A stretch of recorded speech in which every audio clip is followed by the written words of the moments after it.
और शिवपुराण कहती है कि मानव का शरीर यदि मिले तो उससे कोई अच्छा कर्म जरूर करे।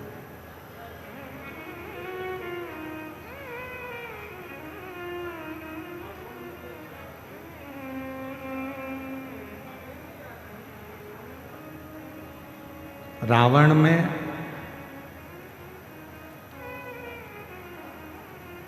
भस्मासुर में, रावण में और एक सांसारिक भक्त में बहुत बड़ा अंतर है।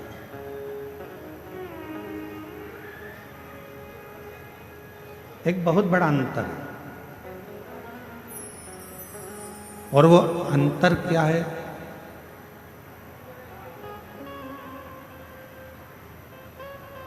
भगवान शंकर किस चीज से प्रसन्न हो जाते हैं?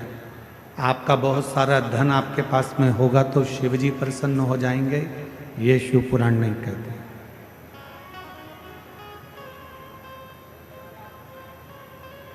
आपके पास में सुंदर काया होगी तो शिव जी प्रसन्न हो जाएंगे, ये शिव पुराण नहीं कहते। आपके पास में बहुत सारी माया होगी, व्यापार होगा, गाड़ी होगा, बंगला होगा तो शिव जी प्रसन्न हो जाएंगे, ये शिव पुराण नहीं कहते।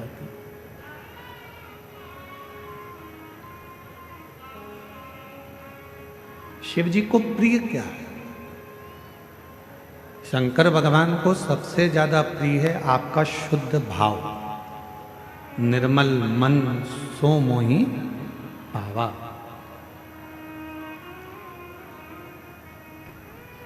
आप जितने शुद्ध भाव से भगवान शंकर की भक्ति करोगे, जितने शुद्ध भाव से भगवान को भजोगे, भगवान उतने ही आनंद से आपको मिलेगा।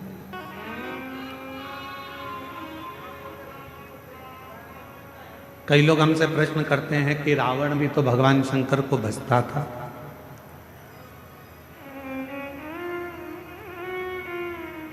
रावण भी तो भगवान शंकर का भजन करता था। रावण भी तो शिव जी का स्मरण करता था, शंकर का भजन करता था, शिव नाम को जपता था।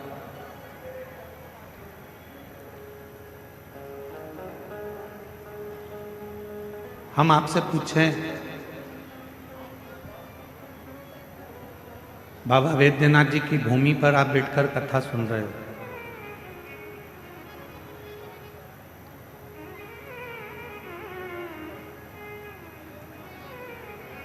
बाबा वैद्यनाथ जी का जो शिवलिंग है उसको रावणेश्वर लिंग भी कहते हैं।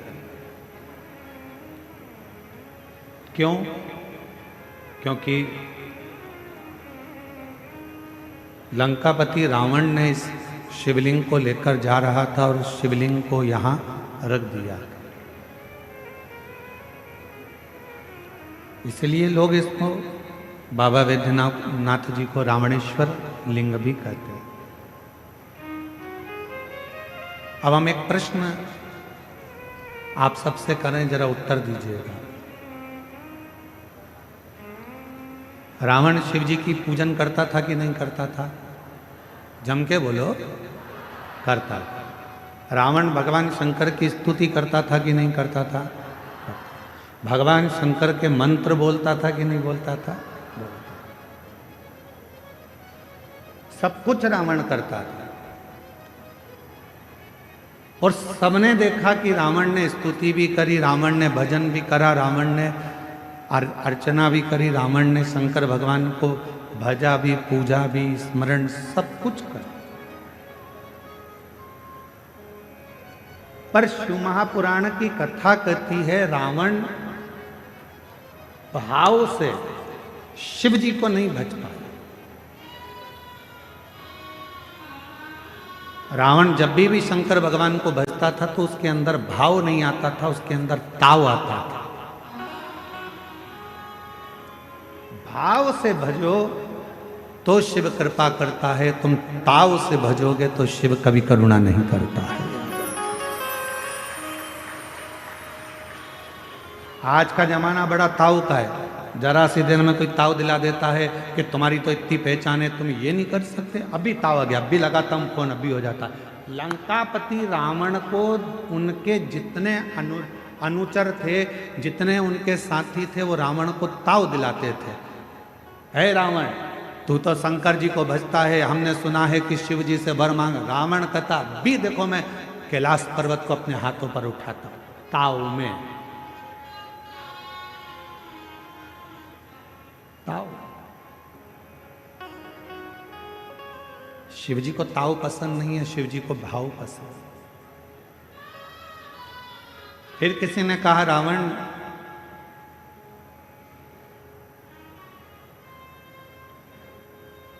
क्या तुम भगवान शंकर को यहां ला नहीं सकते? तो ताव में गया शिव जी के पास, मुझे तुम्हें लेकर चलना है। ये बाबा वैद्यनाथ जी की कथा कोई साधारण कथा नहीं है। बाबा वैद्यनाथ जी की कथा ये कोई साधारण कथा नहीं है।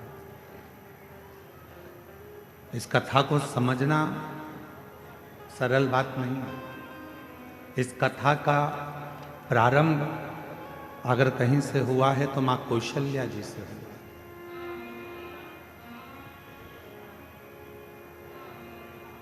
इस कथा का प्रारंभ मां कौशल्या जी से। कौशल नरेश महाराजा सुकौशल जी की पुत्री थी कौशल्या जी।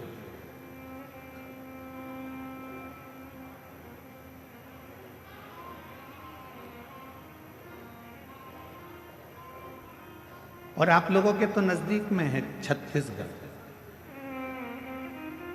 जिस छत्तीसगढ़ की मां कौशल्या जी थी, छत्तीसगढ़ को कौशलपुर कहते थे, जहां के राजा थे सुकौशल जी।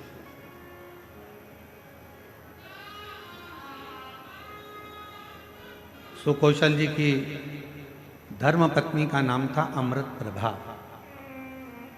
माता कौशल्या जी की मां अमृत प्रभा, मेरे राम जी की नानी।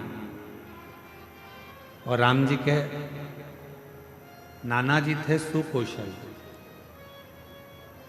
शिव के परम भक्त थे। और जो कौशल्या जी की माता जी थी अमृत प्रभा जी, वो भी शंकर की भक्त थी।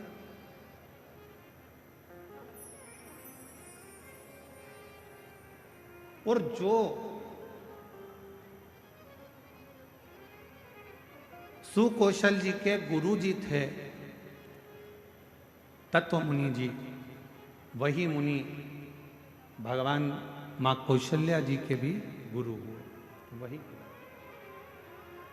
शिव की परम उपासक थी मां कौशल्या। जैसे पिताजी शंकर जी की आराधना करते थे, वैसे ही उनकी धर्म पत्नी अमृत प्रभा करती थी, और वैसे ही उनकी पुत्री कौशल्या जी भी करती थी। कौशल्या। और तेरी कृपा बिना न हिले एक भी अणु, लेते हैं श्वास तेरी कृपा से तनु तनु।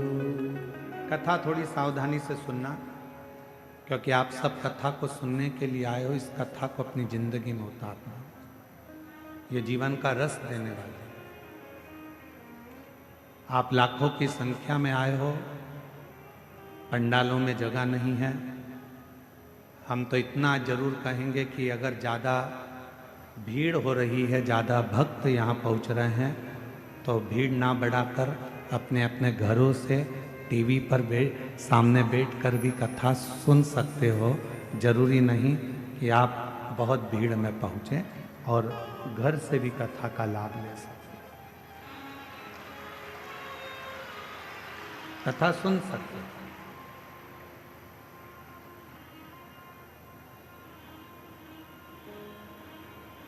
क्योंकि तुम्हारी संख्या का, तुम्हारी भक्ति का, तुम्हारे भाव का और तुम्हारे विश्वास का कोई मूल्य नहीं हो सकता कि तुम कितनी संख्या में आओगे, कितने आंकड़े में आओगे और कितने प्रभाव। इसको कोई नाप नहीं सकता। तुम ताव में नहीं आए हो, तुम भाव में आए। ताव में आते तो थोड़े बहुत आते, भाव में आए हो इसलिए लाखों की संख्या में आए।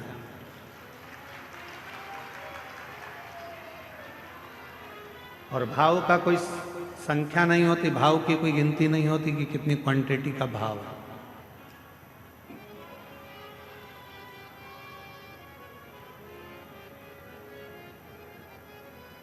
कौशल्या जी मैया शिव जी की परम उपासक थी। इतनी आराधना मां कौशल्या जी करती थी, भगवान शंकर की इतनी उपासना करती थी कि शंकर की भक्ति को वो भाव से करते थे, उसमें कुछ दिखावा नहीं था। आज सबसे ज्यादा यदि कहीं विडंबना है तो दिखावे की। थोड़ा धन आया तो हम दिखावा करने लगते हैं, गाड़ी आ गई तो दिखावा करने लगते हैं, थोड़ी सुंदरता परमात्मा ने दे दी तो हम दिखावा करने लगते हैं, थोड़ा विद्वान हम बन गए, विद्वत्ता आ गई तो हम दिखावा करने लगते हैं, कुछ लोग हमारे साथ आकर खड़े हो गए तो हम दिखावा करने लगते हैं कि मेरे साथ ही है। कभी दिखावा दिखावा करने वाला व्यक्ति कभी सफलता की सीढ़ी नहीं चढ़ पाएगा, कभी। आप जितना बन सकता है भीतर से, जरूरी नहीं है कि आप किसी को दिखाओगे, मस्तक पर चंदन का तिलक लगाओगे तो शंकर के भक्त कहलाओगे, बड़ी बड़ी जटाएं बनाओगे तो भक्त कहलाओगे, घर छोड़ दोगे तो भक्त कहलाओगे, अपना परिवार छोड़ दोगे तो भक्त कहलाओगे। जरूरी ये नहीं है कि आप सब कुछ छोड़कर शिव के भक्त कहलाओगे। शिव का भक्त कहलाने के लिए केवल एक चीज चाहिए, अपने अंदर दूसरों के प्रति दया चाहिए, तो आप शिव के भक्त कहलाना प्रारंभ। अभी छत्तीसगढ़ की कथा में हमने कहा था कि एक होता है दाता और दूसरे नंबर पर होता है दयालु। सुनी थी आप लोगों ने कथा? जम के तो बोलो, सुनी थी? एक होता है दाता, दूसरा होता है दयालु। दाता और दयालु दोनों में अंतर है। जितने भी देवता हैं उन सारे देवता के आगे दाता नाम लगा है। दातार, लख दातार, ये दातार, वो दाता, वो दाता, वो दाता। पर मेरे शिव जी के नाम के आगे दातार नहीं लगा, मेरे शंकर जी के नाम के आगे दाता नहीं लगा, मेरे शंकर जी के नाम के आगे तो केवल एक शब्द लगा है, दयालु। दयालु क्यों? दातार में, दाता में और दयालु में जमीन और आसमान का अंतर होता है। दाता किसको कहते हैं? आपके पास किराने की दुकान है, किराने में से थोड़ा सा निकाल कर आपने दान दे दिया, आप दाता कहलाओगे। आपके पास कपड़े की दुकान है, आपने कपड़ा निकाल कर दे दिया, आप दाता कहलाओगे। आपके घर में रोटी बनी हुई है, आपने रोटी निकाल कर दे दी, आप दाता कहलाओगे। आपके पास में कोई वस्तु है, सब्जी है, फल है, आपके बैग में कुछ रखा है, आपने निकाल कर दे दिया, आप दाता कहलाओगे। आप दाता की गिनती में आ गए। पर दयालु किसको कहते हैं? कि जिसके पास में कुछ भी नहीं, फिर भी उसके दरवाजे से कोई खाली ना जाए तो समझ लेना कि वो दयालु। जिसके पास कुछ भी नहीं है। मेरे शंकर भगवान के पास ना हीरे का मुकुट है, ना धन है, ना दौलत है, ना संपदा है, ना सत्ता है। मेरे शंकर भगवान के पास बैकुंठ जैसा सुख भी नहीं है। मेरे शंकर भगवान के पास ब्रह्मलोक जैसे सुंदरता भी नहीं है। मेरे शंकर भगवान के पास में अंबारियां, धन, विमान, बहुत सारा दौलत संपदा मेरे शंकर भगवान के पास नहीं है। उनके घर में तो दरवाजा भी नहीं है। मेरे शंकर भगवान के यहाँ तो खिड़की भी नहीं है। मेरे शंकर भगवान के यहाँ कुछ भी नहीं है। उसके बाद भी रावण जैसा भी अगर मांगने के लिए आता है तो खाली नहीं जाता है, तो दयालु है शिव। भस्मासुर जैसा आता है तो खाली नहीं जाता, दयालु है शिव। अंधकासुर जैसा आता है तो खाली नहीं जाता, दयालु है शिव। मार्कंडे बाबा जैसे आते हैं तो खाली नहीं जाते, दयालु है शिव। शिव के पास कुछ भी नहीं है पर खाली नहीं भेजते। आप देवघर में आए हो, देवघर की पवित्र धरा पर आए हो, बाबा दयालु के दरवाजे पर आप पहुंचे हो, मेरे दातार के दरवाजे पर आप पहुंचे हो, मेरे बाबा के दरवाजे पर आप पहुंचे हो, तो वैद्यनाथ की धरा पर यदि आप आए हो तो मेरा वैद्यनाथ बाबा दयालु है और ये निश्चित है उसके पास कुछ भी नहीं होगा तो भी तुम्हें खाली नहीं भेजेगा, कुछ ना कुछ देकर जरूर।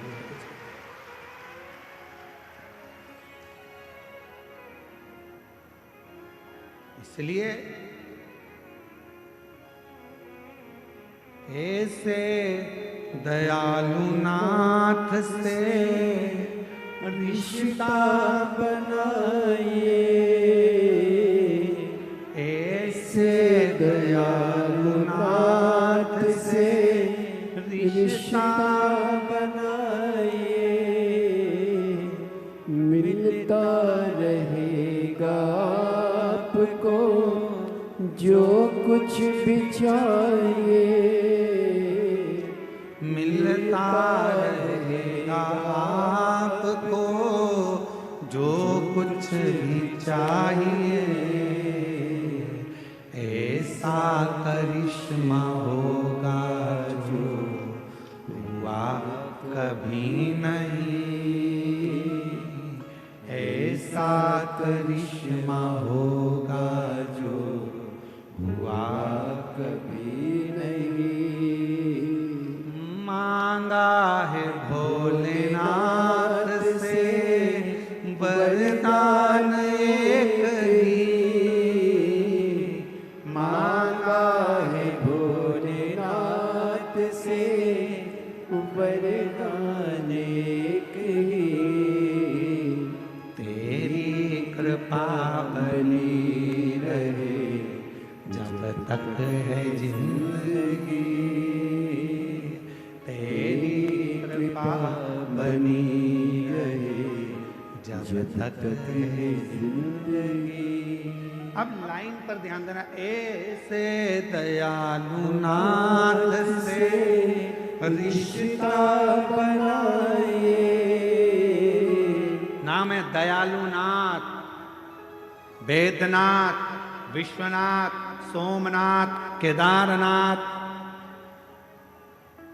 ऐसे दयालु नाथ से रिश्ता बनाइए, मिलता रहेगा आपको जो कुछ भी चाहिए। अगर रिश्ता बन गया दयालु से और दयालु के दरवाजे पर यदि आप पहुंच गए तो खाली तो नहीं जाओगे, क्योंकि वह दिए बिना भेजता नहीं है। संबंध, सही रिश्ता यदि दुनिया में कोई निभा सकता है, एक बाप और बेटी का रिश्ता यदि कोई निभा सकता है, एक बाप और बेटे का रिश्ता यदि कोई निभा सकता है, एक दामाद और ससुर का रिश्ता यदि कोई निभा सकता है, एक दादा और पोते का रिश्ता यदि कोई निभा सकता है, अगर पोती और दादा का रिश्ता कोई निभा सकता है, नानी नाती पंती का रिश्ता यदि कोई निभा सकता है, तो मेरा विश्वनाथ, मेरा दयालु वैद्यनाथ, मेरा शंकर ही निभा सकता है। मेरा शिव, मेरे शंकर निभा सकते।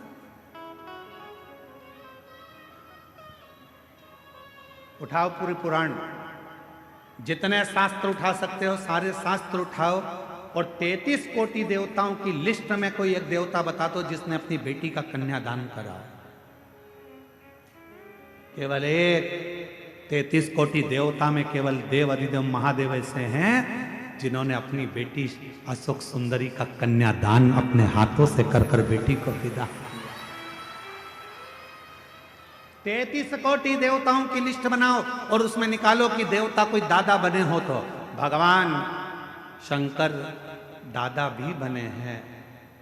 भगवान गणेश जी के पुत्र शुभ लाभ हुए, पर दादा भी बने हैं। शुभ लाभ के पुत्र अमोद प्रमोद हुए, पर दादा बने हैं भगवान। जरा विचार करिए कितना बड़ा रिश्ता मेरे शिव निभाते हैं।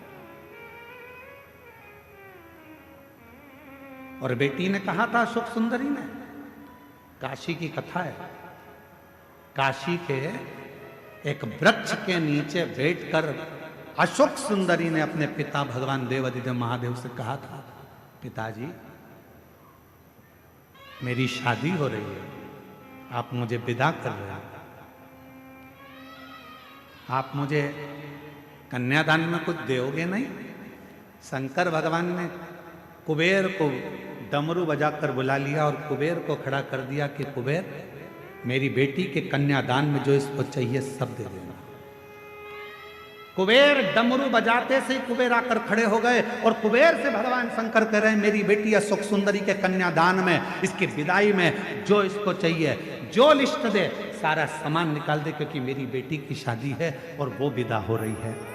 अशोक सुंदरी ने हाथ जोड़कर कहा, पिताजी, कभी कोई बेटी ये नहीं चाहती कि उसका बाप जब अपनी बेटी की शादी करे तो दूसरे से मांग कर करे। बाप की जितनी सामर्थ्यता हो बेटी चाहती है, बस बाप उतने में बेटी कभी अपने पिता को कर्ज में नहीं देखना चाहती, बेटी कभी अपने बाप को कर्जे में नहीं देखना चाहती। अगर मैं इस कुबेर से मांग कर अपना कन्यादान करवाऊंगी तो कन्यादान का मतलब क्या होगा? हम मांग कर शादी ना करें। आजकल का शादी का फैशन ऐसा हो गया, इतने बड़े बड़े शादी के मंडप लगने लगे, इतना बड़ा बड़ा शादी का कार्य होने लगा, इतने बड़े बड़े फंक्शन होने लगे कि लोग, बाप सोचता है कि मेरी बेटी की शादी कैसे करूंगा, कहीं से 5 लाख मांगता, कहीं से 2 लाख मांगता, ऐसे कर 10-12 लाख रुपए इकट्ठे कर तब बेटी की शादी करता है। उसके पास कुछ नहीं होता, कर्जे में लदा लूम हो जाता है। यही सोचकर तो कुबेरेश्वर धाम पर एक नियम बना दिया कि आने वाले समय में कोई भी अपनी बेटी की शादी कुबेरेश्वर धाम पर आकर कर सकता है, उसका कन्यादान भी कुबेरेश्वर धाम देगा और उसका शादी का खर्चा भी पूरा कुबेरेश्वर धाम उठाएगा। कोई भी कर सकता, इसीलिए नियम बनाया। पिताजी, इस कुबेर से मांगू मैं, ये अच्छी बात नहीं, मेरे पिता से मांगूंगी ना जो मांगूंगी। शंकर भगवान ने अपनी बेटी अशोक सुंदरी को गले लगाकर कहा, मांग, तुझे कन्यादान में क्या दूं, तेरी विदाई में मैं तुझको क्या दूं बेटी, मांग ले। अशोक सुंदरी ने गले लगकर भगवान शंकर जी से कहा, बाबुल, केवल इतना दे देना, तेरे मंदिर में, तेरे शिवलिंग के आगे अगर कोई 1 लोटा जल चढ़ाने के लिए मेरे जैसी कोई बेटी आए, जो मांगे उसकी झोली कभी खाली ना रह पाए, बस इतना वर हो, बस इतना। इसलिए ये व्यासपीठ आपके सामने बार बार कहती है कि सारी समस्या का हल 1 लोटा जल। ये व्यासपीठ कहती है अगर कोई स्त्री, कोई नारी, कोई पुरुष, कोई बेटा, कोई बेटी, अगर जिंदगी में कोई बुजुर्ग भी है और उसके जीवन में तकलीफ चल रही है, दुख चल रहा है, कष्ट चल रही है, बीमारी से घिर गया है, बहुत बड़ा टेंशन सामने आकर खड़ा हो गया है, तुम हिम्मत मत हारना, तुम किसी के दरवाजे पर जाकर रोना मत ही, घर में से 1 लोटा जल भरना और आपके घर के पास में जो शंकर जी का मंदिर है वहां रोज जाना चालू कर देना। 15 दिन 20 दिन में तेरा दुख मिटना प्रारंभ हो जाएगा। वो हाथ पकड़ लेगा। शिव जी ने वचन दिया अशोक सुंदरी को, हे अशोक सुंदरी सुन, तू मेरी बेटी है, उसी तरह इस मृत्यु लोक में जन्म लेने वाला एक पुरुष, एक स्त्री मेरा बेटा और बेटी कहलाएंगे।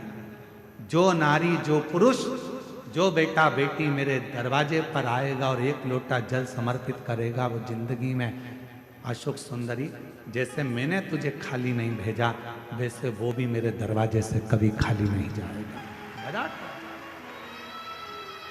इसलिए इस लाइन को याद रखना, ऐसे दयालु नाथ से रिश्ता बनाइए,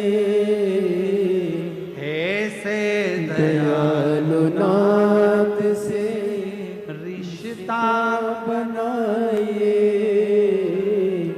मिलता रहेगा आपको जो कुछ भी चाहिए, मिलता रहेगा आपको जो कुछ भी चाहिए।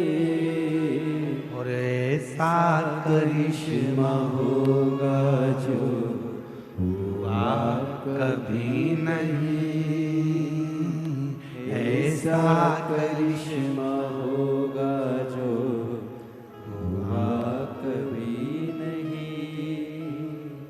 मांगा है भोलेनाथ से वरदान एक ही, मांगा है भोलेनाथ से वरदान एक ही। तेरी कृपा बनी रहे जब तक है जिंदगी, तेरी कृपा बनी रहे जब तक है जिंदगी। बस तू दयालु दातार, तेरा संबंध एक बार मुझसे हो गया। जितनी मेरी जीजियां बैठी हैं और जितनी आस्था चैनल पर कथा सुन रहे हो, जितने फेसबुक यूट्यूब पर कथा श्रवण कर रहे हो, जितने मोबाइल पर कथा सुन रहे हो, जितने जितने बाहर बैठकर, चाहे रोड पर बैठे हो, दुकान पर बैठे हो, पंडाल में बैठे हो, चाहे कहीं पर भी बैठकर कथा का रसतत्व ग्रहण कर रहे हो, आज बाबा के धाम से ये मान कर जाना कि हमारा और शंकर जी का रिश्ता क्या है। शिव जी को आज से अपना पिता मानना और तुम उसकी पुत्री हो जाना, संबंध फिर देखो बनेगा। एक बाप और बेटी का रिश्ता सबसे प्रबल रिश्ता होता है, सबसे प्रबल रिश्ता।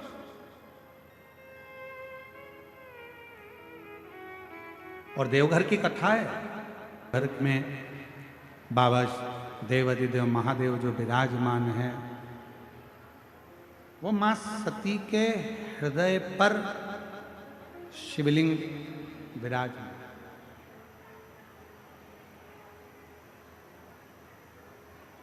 शायद 12 ज्योतिर्लिंग में से एक स्थान ऐसा है भारत की भूमि पर जहां शक्ति पीठ पर स्वयं भगवान शंकर का शिवलिंग विराजमान। शक्ति शिव कथा कर,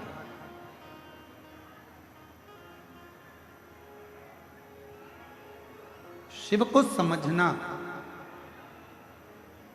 भगवान शंकर की अविरल भक्ति को समझना, भगवान देवाधिदेव महादेव के विश्वास को, भरोसे को समझना कठिन। स्वयं ब्रह्मा जी भी नहीं समझ पाए।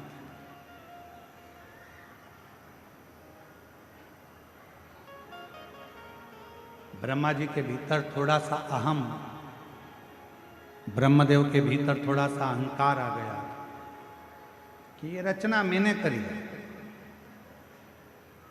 ये रचना करता मैं हूं।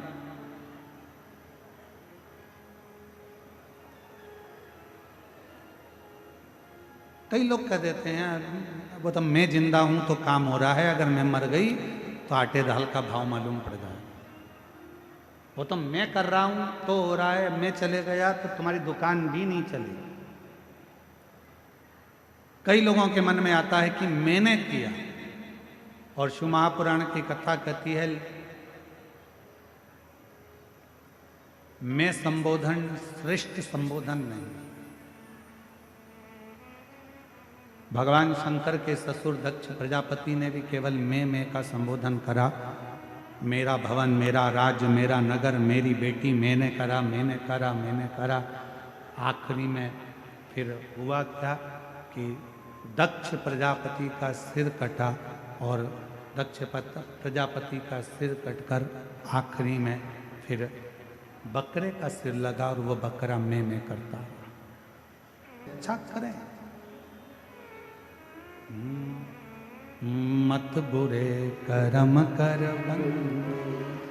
वरना पछताएगा, भगवान की आंखों से तू बच बच नहीं नहीं पाएगा, तू बच नहीं। पाएगा।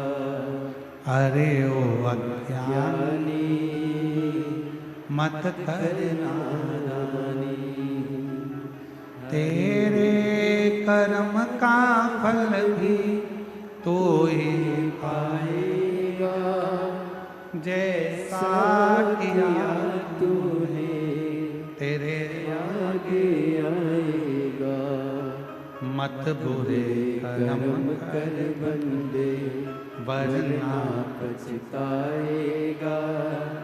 भगवान की आंखों से तू बच नहीं पाएगा। तू बच नहीं पाएगा। ब्रह्मदेव के मन में अहमता उत्पन्न हो। ये रचना मैंने करी और भगवान देव आदिदेव महादेव का तो कहीं ब्रह्मा जी नाम ही नहीं है। भगवान नारायण के पास जाकर जब ब्रह्मा जी ने कहा कि ये पूरी रचना मेरी है, तब भगवान नारायण के मुख से निकल गया कि रचना तुम्हारी नहीं, ये रचना तो स्वयं इस पृथ्वी पर निवास करने वाले अगर कोई देव हैं तो वो देव अधिदेव महादेव। ये रचना तो उनकी है, ये सब कुछ उन्होंने रचा है, रचना उनकी है। प्रेशर बजा, ये आपकी रचना नहीं है, ये उनकी रचना। ब्रह्मा जी ने कहा मैं मानता नहीं। एक बड़ा सा पर्वत, उस पर्वत को भगवान ब्रह्मा और भगवान विष्णु ने घुमाना प्रारंभ करा कि हम जाने कि सृष्टि का रचना करता कौन है, आखिर शिव कौन है।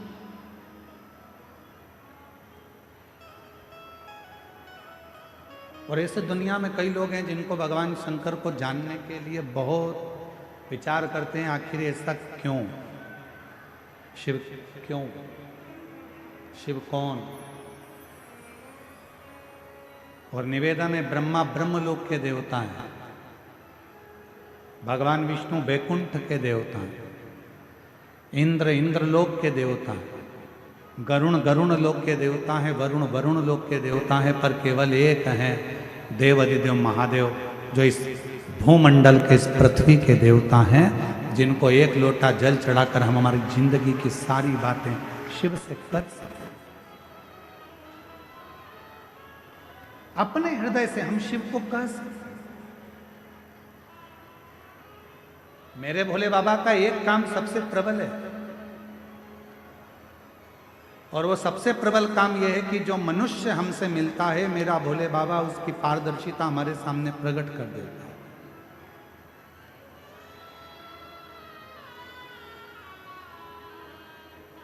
मेरे शंकर वो पारदर्शिता प्रकट कर देते। किसी भी व्यक्ति से जब आप मिलेंगे, जो शंकर भगवान को एक लोटा जल चढ़ाने वाला होता है, शिव को जल चढ़ाने वाला होता है, श्री शिवाय नमस्तुभ्यम बोलने वाला होता है, जो शंकर का गुणगान करने वाला होता है, शिव नाम लेने वाला होता है, जब वो किसी भी व्यक्ति से मिलता है, चाहे मेरी जीजियाँ हों, मेरे जीजा हों, मेरी बेटियाँ, मेरे बेटा, मेरी माताएं, मेरे बुजुर्ग माता पिता हों, आप अगर शंकर भगवान को एक लोटा जल चढ़ाते हो तो आप किसी से भी मिलोगे तो आपके सामने जब मिलोगे तो दो चीजें सामने आ जाएगी। जिससे मिल रहे हो, या तो उस व्यक्ति का अहंकार तुम्हारे सामने आएगा, या उस व्यक्ति का संस्कार तुम्हारे सामने आएगा। सामने जाएगा।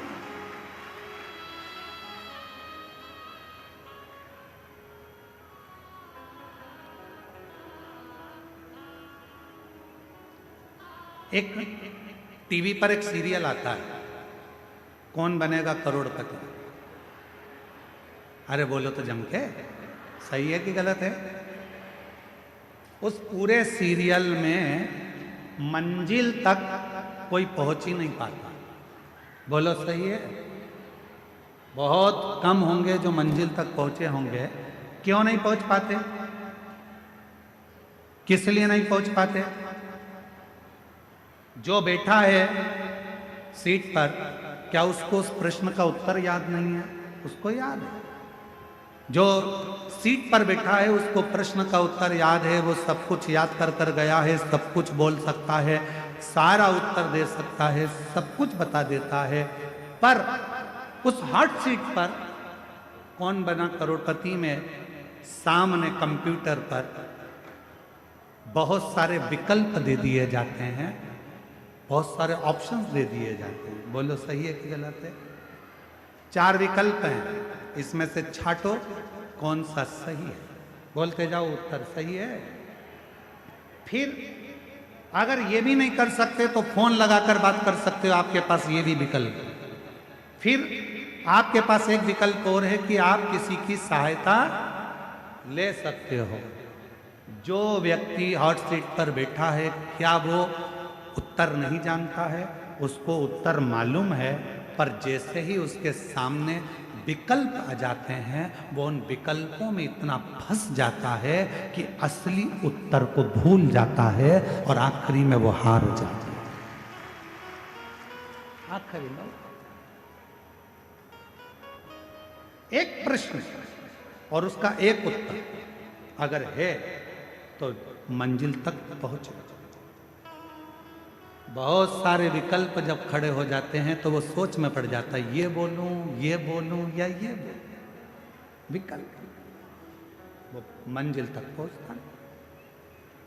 आज दुनिया के लोगों ने सारे विकल्प हटा दिए। पहले लोग कहते थे हमारे पास आना, हम तुम्हारा दुख मिटा देंगे। फिर कोई कहता था वहां चले जाओ, वहां तुम्हारा दुख मिट जाएगा। फिर किसी ने कहा वहां चले जाओ, तुम्हारी तकलीफ मिट जाएगी। वहां चले जाओ, तुम्हारा कष्ट मिट जाएगा। अब दुनिया के लोगों ने सारे विकल्प मिटा दिए, केवल एक हाथ में लोटा भर जल पकड़ा, शंकर जी के मंदिर में चढ़ाया, शिव जी को अपने मन की बात कही और रिजल्ट सामने आना प्रारंभ हो गया और वो अपनी मंजिल तक पहुंच गया।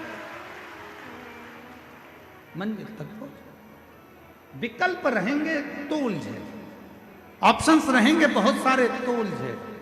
अब कोई विकल्प नहीं है, कोई ऑप्शन, केवल एक सारी समस्या का हल श्री शिवाय बोल बम का नारा है।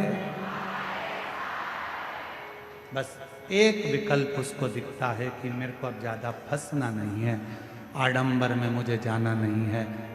ये रिश्ते की कथा है। कितना विचित्र कथा है देवघर की, जरा सुनिएगा। शायद बाबा वैद्यनाथ की कथा आपने सुनी कि नहीं सुनी हमको नहीं मालूम, पर आज अगर मौका मिला है तो इस कथा को जरूर सुनो। क्या रिश्ता था? मां कौशल्या जी ने सुकौशल जी और अमृत प्रभा जी, कौशल्या जी के पिताजी और माताजी ने कौशल्या जी को शंकर की आराधना करना सिखाया था।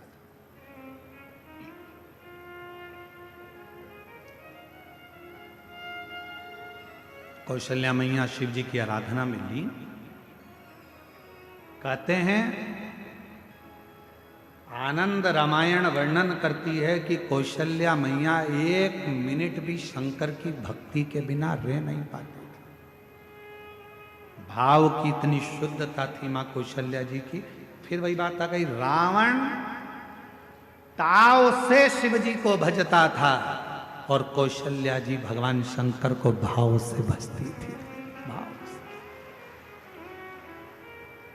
भाव से भजती। एक दिन रावण ने सभा बुलाई, सारे ग्रहों को बुला लिया, सारे देवताओं को बुला लिया। रावण की लंका में सभा लगी हुई है, बड़े बड़े देवता बैठे हुए हैं, ग्रह बैठे, नाग, किन्नर, गंधर्व, अप्सरा, देवता, दानव, सब उस सभा में बैठे हुए थे। सब उस सभा में बैठे हुए हैं और उस सभा में चारों तरफ सब लोग बैठे हुए हैं और उस सभा में लंकापति रावण ने ऊंची आवाज कर कर कहा कि बताओ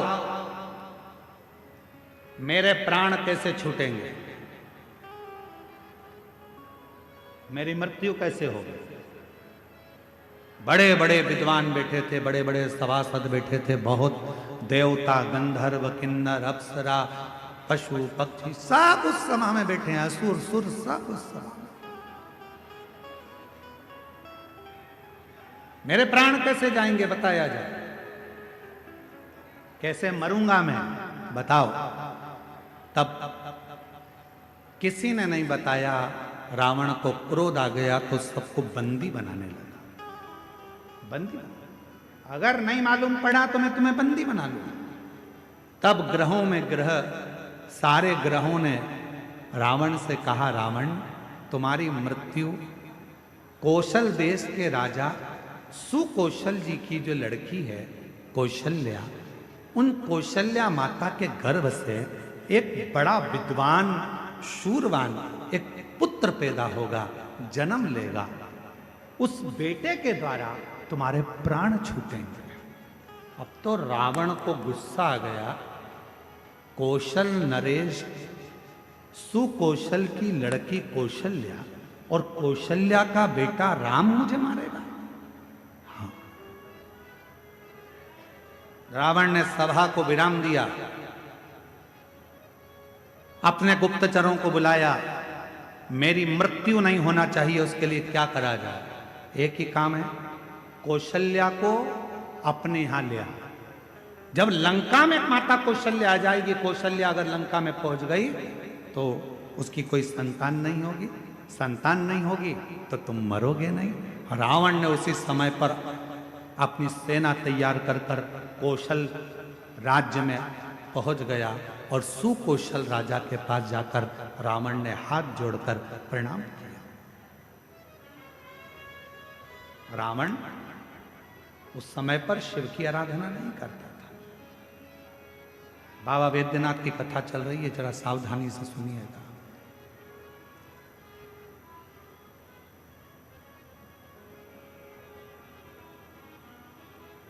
रावण उस समय शिव की आराधना नहीं करता था। सुकौशल जी ने देखा कि लंका का राजा रावण आया है, बड़ा प्रबल वीर, लंकेश आइए। कैसे आना हुआ? सुकौशल जी ने जब पूछा तो रावण ने कहा कि हमको आपकी बेटी कौशल्या चाहिए। आप अपनी पुत्री कौशल्या को लंका ले जाने की आदेश दें।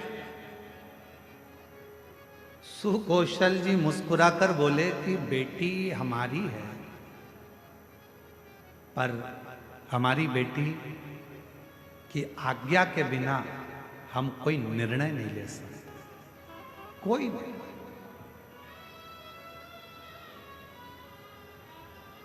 मेरी बेटी की आज्ञा के बिना मैं कोई निर्णय नहीं ले सकता।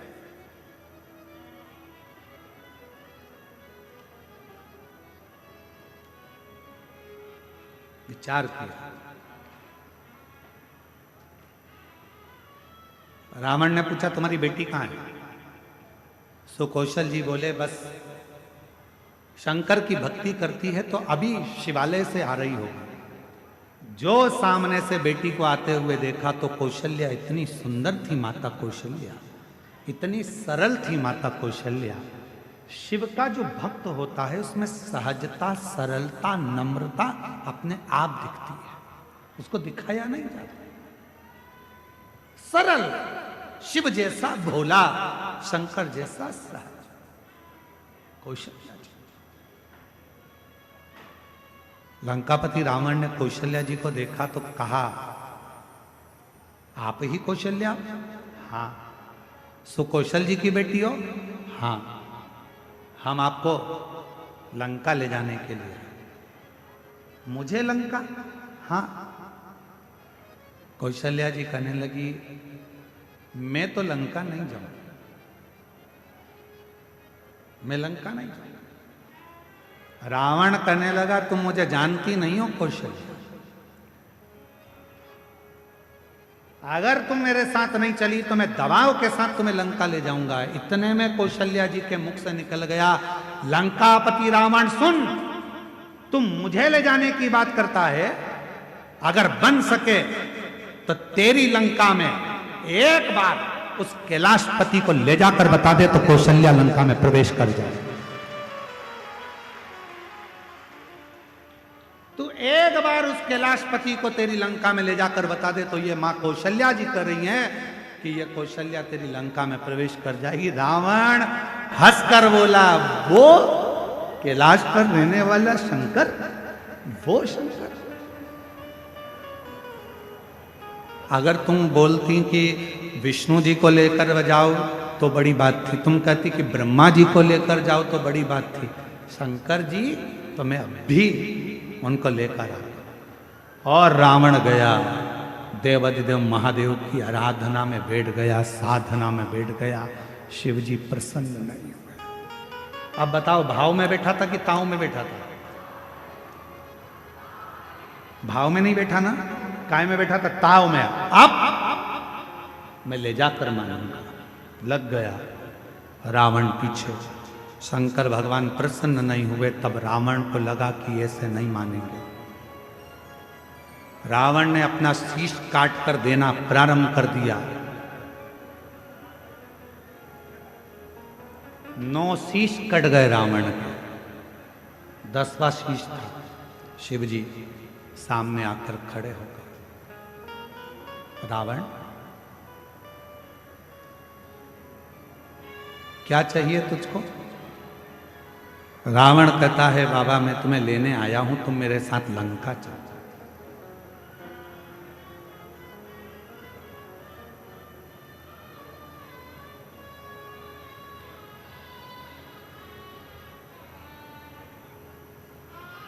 शिव जी कहने लगे, ऐसे तो मैं लंका जा नहीं सकता। मैं लंका ऐसे जा नहीं सकता, चलना तो पड़ेगा। रावण जिद पर अड़ गया। तब देवाधिदेव महादेव ने मां पार्वती जी से जाकर कहा कि लंकापति रावण मुझे लेने के लिए आया। शिव जी कहते हैं कि मैं नहीं जा सकता, मैं जानता हूं, पर पार्वती तुम बताओ क्या? जगत जननी जगदम्बा पार्वती जी ने कहा, प्रभु आप इस कैलाश को छोड़कर, इस भूमि को छोड़कर आप लंका नहीं जाओगे। तब भगवान शंकर जी ने कहा, कुछ तो करना पड़ेगा। पार्वती जी कहती हैं, आप जानो क्या करना है। शिव जी ने रावण से कहा, मैं खुद तो नहीं जा सकता, पर मेरा ये स्वरूप एक शिवलिंग के रूप में तुझे देता हूं, तू इसको लेकर चल जा। तू लेकर चल जा। शिवलिंग मेरा स्वरूप है, लेकर जा। रावण कहने लगा, ठीक है, आप अपना शिवलिंग दे दीजिए। शंकर भगवान का प्रतिबिंब स्वरूप शिवलिंग शिव जी ने उठाकर रावण को दे दिया। और रावण से कहा, सुन रावण, ये शिवलिंग तू जहां रख देगा उठने वाला नहीं, ले जा इसको।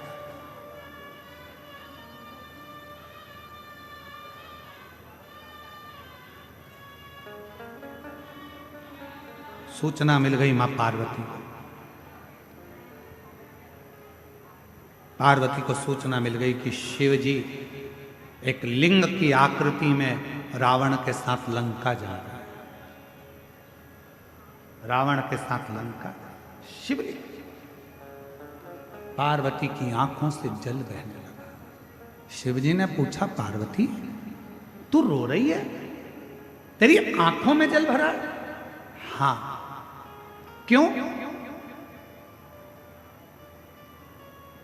जो मेरे हृदय में विराजमान था वो आज शिवलिंग की आकृति धारण कर कर लंका जा रहा है। ये शिवलिंग तो मेरा दिल है, मेरे हृदय में शिवलिंग है, और तुम उसको लंका भेज रहे हो।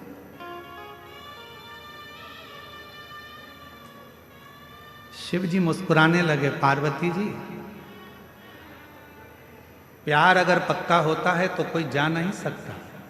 बस इतना शंकर जी ने कहा और पार्वती जी समझ गई। पार्वती जी ने गणेश जी को बुलाया, गणेश शीघ्र शीघ्र आओ। गणेश जी ने कहा, मां आज्ञा करिए। गणेश जाओ, एक ग्वाले का रूप रख लो, तुम्हारा नाम होगा बेजू ग्वाला, और बेजू ग्वाला का रूप रखकर रास्ते में जाना। रावण संध्या करने के लिए रुकेगा, शिवलिंग तुम्हारे हाथ में देगा, थोड़ी देर उसके सामने पकड़ कर रखना, थोड़ी देर बाद जमीन पर रख देना। और सुनो गणेश, इस शिवलिंग को मैं बताऊंगी वहां रखना। जी मां, आज्ञा आपकी। रावण संध्या करने के लिए रुका, सोचा कि इस शिवलिंग को कहां रखूं। गणेश जी ग्वाले का रूप रखकर डंडा हाथ में लेकर घूमते फेटा बांध कर आ गए ओ महाराज क्या बात है। महाराज कहने लगे मुझे संध्या करना है, ले ये शिवलिंग को पकड़ ले, जमीन पर मत रखना, ठीक है। मैं अब भी आया हूं संध्या कर कर। जो गणेश जी के हाथ में, बेजू ग्वाले के हाथ में शिवलिंग दिया, गणेश जी ने माँ से पूछा, माँ आप बताओ शिवलिंग कहाँ रखूं। माता पार्वती ने कहा, जब मैं सती बनकर जन्मी थी, जब मैं सती बनकर जन्मी थी, ये शिवलिंग मेरे हृदय में बसता है। जब मैं सती बनकर जन्मी थी, मेरे पिता दक्ष प्रजापति के यज्ञ में पहुंची थी और यज्ञ कुंड में मैंने प्राणों को त्याग दिया था। मेरे पति शंकर भगवान ने मेरा शरीर कंधे पर धारण कर तांडव किया था। भगवान विष्णु ने सुदर्शन चक्र उठाकर मेरे शरीर के 51 टुकड़े कर दिए थे। वो टुकड़े में से एक हृदय इसी भूमि पर गिरा है। उस हृदय के मध्य में ये शिवलिंग ले जाकर रख दे, बस वहीं में बैठे। उस हृदय के मध्य में ये शिवलिंग रखाना चाहिए। भगवान गणेश जी महाराज बेजू ग्वाला पार्वती जी के कहने पर मां सती के हृदय को ढूंढने लगा। भगवान गणेश जी समझ नहीं पाए कि माता सती का हृदय कहां है। तब गणेश जी को साधना करने में समय लग गया। माँ दुर्गा भवानी पार्वती जी खुद प्रकट होकर हाथ में शिवलिंग लेकर ग्वाले के साथ जहां माँ सती का हृदय धड़क रहा था, उस हृदय के मध्य में शिवलिंग को रख दिया। हृदय इतना धड़क रहा था, हृदय इतना धड़क रहा था, हृदय इतनी हाँप भर रहा था कि जो शिवलिंग बेजू ने रखा वो अंदर धसता चले गया, धीरे धीरे अंदर जाता चले गया, जाता चले गया। हृदय में शिव का वो शिवलिंग, वो प्रेम अंदर समाता चले गया। तब बेजू ने कहा, माँ पूरा शिवलिंग अगर हृदय में समा जाएगा तो माँ संसार के लोगों को कैसे मालूम पड़ेगा कि शिव और सती इसी जगह पर विराजमान है, एक ही स्थान पर। इसलिए माँ इसको रोक दो। छोटा सा शिवलिंग बाहर रह गया, छोटा सा शिवलिंग बाहर। पूरी दुनिया में केवल एक ज्योतिर्लिंग बाबा बैद्यनाथ ऐसे हैं जो मां सती की 51 शक्तिपीठ में से एक शक्तिपीठ जहां मां का हृदय गिरा है, उस हृदय के ऊपर शंकर भगवान का शिवलिंग विराजमान है। पूरी दुनिया में केवल एक ज्योतिर्लिंग, पूरी दुनिया में केवल एक ज्योतिर्लिंग है जहां मां सती के हृदय पर शंकर जी का शिवलिंग विराजमान है। शिवलिंग, इसलिए इसको शक्ति पीठ कहते हैं। शिव शक्ति की पीठ है। रावण आया, बेजू से पूछा, क्यों? मैंने शिवलिंग दिया था, वो तो मैंने रख दिया, बहुत भजन था, उठ ही नहीं रहा था। रावण को गुस्सा आया, मारने के लिए दौड़ा, बेजू भाग गए। बताओ, तूने मेरा शिवलिंग रख दिया। अब तो रावण को क्रोध आ गया, मतलब कौशल्या के गर्भ से बालक जन्मेगा और मुझे मारेगा, उससे पहले इस कौशल्या को तो मैं कहीं ना कहीं छुपा दे। रावण गया, माया रची और कौशल नरेश की नगरी में प्रवेश कर कर सुकौशल राजा की राज्य में कौशल्या मैया तो सो रही थी और रावण ने उस कौशल्या मैया को उठा लिया। रावण ने कौशल्या मैया को उठाया, एक पेटी में बंद कर दिया। एक पेटी में बंद कर कर उस पेटी को किसी को पता ना चले तो समुद्र में गया। समुद्र में जाकर एक बड़े महामत्स्य को देखा, बड़ी मछली को देखा और मत्स्य से कहा, महामत्स्य मुख खोल। महामत्स्य ने मुख खोला, रावण ने उसके मुख में वो पेटी रख दी और मत्स्य से कहा, तू समुद्र में घूमता रहे। ये कौशल्या किसी को मिलने वाली नहीं, इतनी मछलियों में कौन जानेगा कि कौन सी मछली के मुंह में कौशल्या जी। प्रमाण कर। महामत्स्य जा रहा था, मछली जा रही थी, इतने में एक बड़ी, उससे भी बड़ी मछली महामत्स्य सामने आ गई। उससे उस मछली का झगड़ा होने लगा तो इस बड़ी मछली ने मुंह फाड़ा। मुंह फाड़ते से कौशल्या जी की वो पेटी समुद्र में गिर गई। गिरते गिरते वो पेटी एक टापू पर पहुंच गई। उस टापू पर पहुंची जहां पर राजा दशरथ पार्थिव शिवलिंग का पूजन कर रहे थे और उनको वो पेटी दिखी। पेटी को खोला गया, सुंदर कन्या दिखी। पूछा, तुम कौन हो? मैं कौशल राजा की बेटी हूँ। कौशल राजा के यहाँ कौशल्या को पहुंचाया। कौशल राजा ने अपनी बेटी कौशल्या का विवाह दशरथ जी के साथ कर दिया और तब राम जी का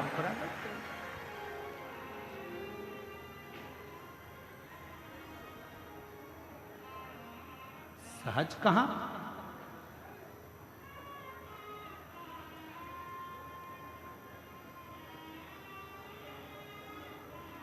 शिव की आराधना करने वाले को शिव की आराधना करने वाला मिलता। शिव की साधना करने वाले को शिव की साधना करने वाला मिलता। जो भगवान शिव को भजता है उसे शिव का भक्त ही प्राप्त होता। ऐसे दयालु नाथ से रिश्ता बनाइए,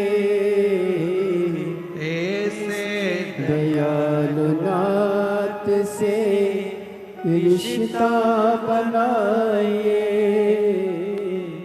मिलता रहेगा आपको जो कुछ भी चाहिए।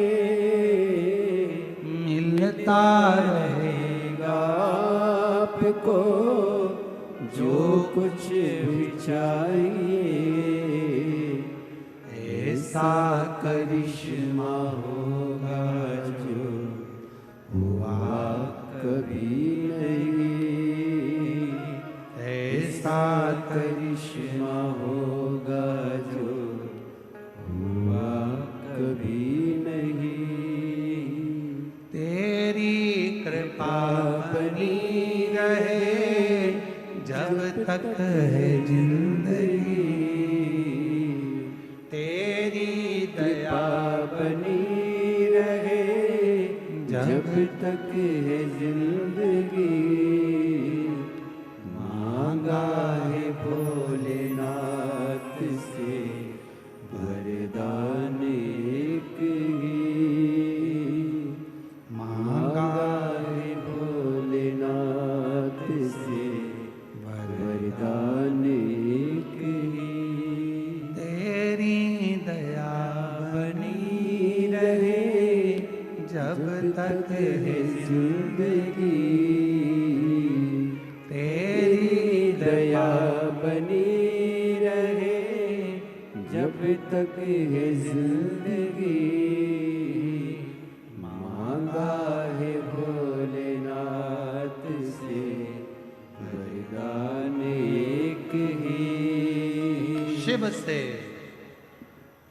मेरे बाबा संबंध जोड़ते भी हैं तो वहां जोड़ते हैं जहां कोई शिव का भक्त हो। ए मेरी जीजियों, मेरे जीजाओं, मेरी बेटियों, बेटाओं, मेरी माताओं, मेरे बुजुर्ग माता पिता, ध्यान रखना, शिव महापुराण की कथा में मन उसी का लगता है। शंकर जी के मंदिर में एक लोटा जल चढ़ाने वही जाता है जिसका पुराना संबंध भगवान देव अधिदेव महादेव से रहा होगा। पुराना संबंध। शिव जी से आपका संबंध पुराना है। बाबा से यदि आपका रिश्ता पुराना है तो वो संबंध आपको यहां तक लेकर आता। वो संबंध,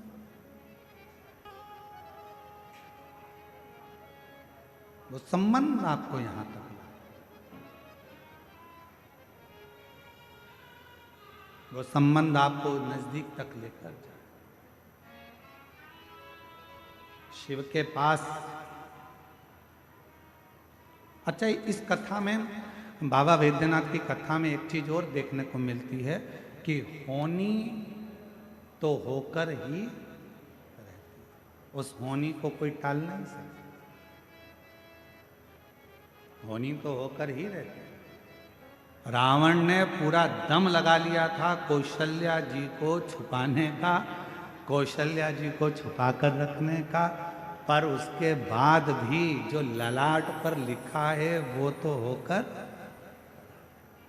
रहे। तुम कितना ही प्रयास कर लो, कितना ही, पर कभी कभी होनी नहीं भी होने वाली रहती है तो भी हम जान कर होनी की ओर जाते हैं। आप लोगों में से जितने लोग भी बैठे हैं शिव महापुराण की कथा में, मुझे विश्वास है कि आप कम से कम 2-3 साल से तो कथा सुन रहे हो।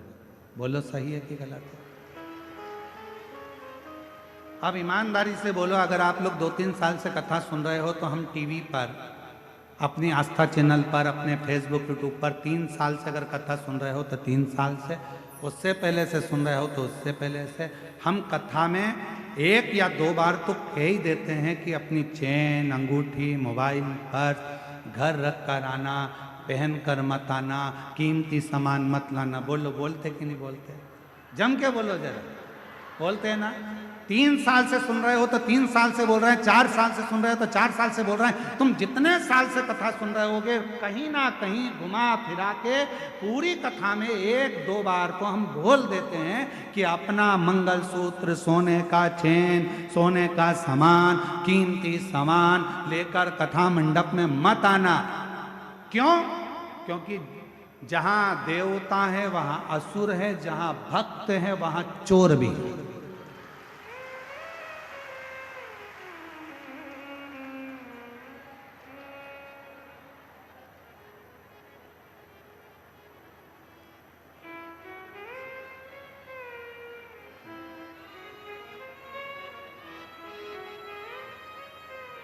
रही है जिस शिवरात्रि में